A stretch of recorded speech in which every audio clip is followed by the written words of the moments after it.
Uh, I think what happens in so many conversations, I mean, I've been saying a lot in class these days with the young kids, they're 18, 19, 20, and they were born after 9/11, and all they know of the world is people shouting at each other when they're trying to talk about significant political or social issues. And I think that's a shame. We've forgotten in some ways how to talk about significant issues and stuff that's going on around us, important stuff that's going on around us. So the goal with this, the art of meaningful conversation, is to get people to remember again that we're trying to examine and understand, not defeat one another. And I think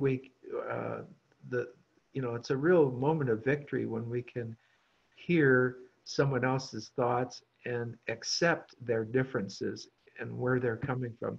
There's a quote from Aristotle that says something like, the mark of a strong mind is to hold an idea without accepting it. But I think what happens is we don't hold one another's ideas anymore. We push them away too quickly. And by beginning a conversation on kind of a neutral ground, this poem that kind of puzzles us all, and start searching through it, oftentimes that's a moment where we can use that poem as a springboard then to reach into those difficult conversations that we're trying to learn how to have again. Here it is. It's a poem called Government by Mary Howe.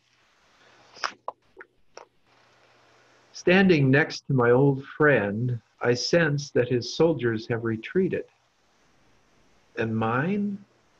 They're resting their guns on their shoulders, talking quietly. I'm hungry, one says. Cheeseburger, says another. And they all decide to go find some dinner. But the next day, negotiating the two narrow aisles of the Health and Harmony food store, when I say excuse me to the woman and her cart of organic chicken and green grapes, she pulls the cart not quite far back enough for me to pass. And a small mob in me begins picking up the fruit to throw. So many kingdoms, and in each kingdom, so many people. The disinherited son, the corrupt counselor, the courtesan, the fool. And so many gods, arguing among themselves over toast, through the lunch salad, and on into the long hours of the mild spring afternoon. I'm the God. No, I'm the God. No, I'm the God. I can hardly hear myself over their muttering. How can I discipline my own army? They're exhausted and want more money. How can I disarm when my enemies seem so intent? So that's a kind of deceptive poem, I think. It really it's one of those poems that leaves you, a little bit saying, huh? What was that? Because it really leaps from place to place surprisingly. But I think that's a good sort of moment for reflection and thinking about what is going on here? What is it trying to say?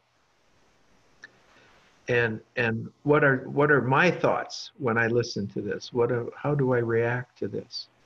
And it'd be really fun, I think, to apply this, as I said earlier, to all the stuff that's going on now. There's so much chaos and struggle and things going on in the world around us right now. And I think it's important that in a conversation about this poem, we sort of reach above the details of news events and current happenings and look for the underlying human issues. I think once we understand those underlying human issues, we can go back to the details of the current events with a new understanding.